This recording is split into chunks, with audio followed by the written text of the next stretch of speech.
ခုပဲမမတဲ့အပြင်ကနေအိမ်ပြင်ရောက်တယ်ပေါ့နော် surprise လုပ်ပေးမယ် မလာချေလာအောင်တမီဒီစပွဲခုံတုံးမဲ့အဝတ်ယူခဲ့ ဟုတ်ကဲ့လာတယ်မမ စပွဲခုံမတုတ်ထားလားတမီ စပွဲကောင်ကတုတ်ထားခုနကမောင်လေးကပြန် ဒီမှာလာတော့ဒီပန်းနေလာတော့တေချာတော့တေချာဒီမှာညပန်းနဲ့တေချာကြည့်ပြီးတော့တေချာတော့အဲ့မှာတွေ့လာညပန်းနေတာပါရီလဲလား နကန် လက်ကတည်းလားအဲ့တမီတော့အဲ့တမီတော့ဟိုတနေ့ကဒီမှာနာအပေါ်ဖောက်ပေးလိုက်တာလေအဲ့တမီတော့ဒီမှာလက်ကတုံးဖတ်ဒါနှာခေါင်းမှာတက်ဖို့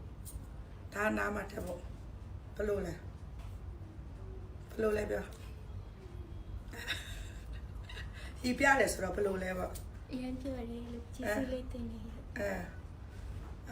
ည်လေးချစ်ဝယ်ပြီးလို့တော့မဟုတ်ပါစပွဲရဲ့ချစ်ပြီးသားဆိုတော့ပြောစမ်းလို့ ပြောတယ်အန်တီကနားလေးအများကြီးဖောက်တာဒီနေ့ငါဒီမှာဖောက်ပေးတာဒီမှာနားအနာဖြစ်တယ်ဆိုအဲ့မှာရွှေဝယ်ခဲ့ပြီးရနော်အဲ့မှာနှာခေါင်းတက်မှရွှေဝယ်ခဲ့ပြီးရလိမ့်ပါမလားသူ surprise ဖြစ်သွားပြီသူအတွက်ဟိုတနေ့ကမမတေးရလေသူ့ကိုယ်တိုင်မမတေးကိုယ်တိုင်နားဖောက်ပြီးလိုက်တာပေါ့နော်အဲ့ဒါဒီမှာနားတန်နဲ့ကဲပဲတက်တာနားအနာဖြစ်လို့တဲ့ဒီလားသူပြောနေ2ရက်3ရက်ရှိမမတေးလည်းမအားတော့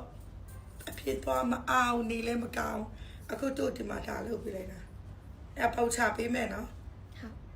ရီစားနောက်လိုက်လို့ရှိရင်ဒါအရင်ကြီးရတယ် ဘယ်ကြီးစားတော့မလဲအမေရှာချူလို့မွေး ဆွဲကြိုးကဘယ်လိုဝယ်ပေးတာလဲတဲ့ ဆွဲကြောမမတဲဝယ်ပြီးတာ နကတ်တွေကဒီအများကြီးကဘယ်လိုဝယ်ပေးတာလဲ မမတဲပဲဝယ်ပြီးတာ လက်ပတ်ကို လက်ပတ်လည်းမဝယ်ပြီးတာ ဟုတ်လားအေးပြရ